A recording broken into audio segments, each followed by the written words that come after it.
கண்டு அறிவேன் அம்மா.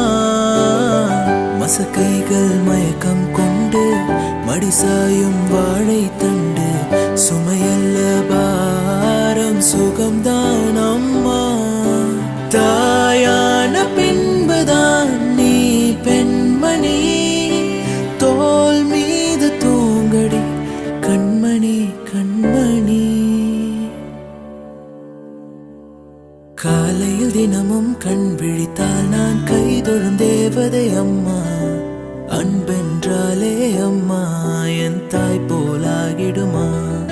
இமை போல் இரவும் பகலும் என்னை காத்த அன்னையே, உனது அன்பு பார்த்த பின்பு அதை விட வானம் பூமியாவும் சிறியது. காலையில் தினமும் கண் விழித்தால் நான் கைதொழும் தேவதை அம்மா. அன்பென்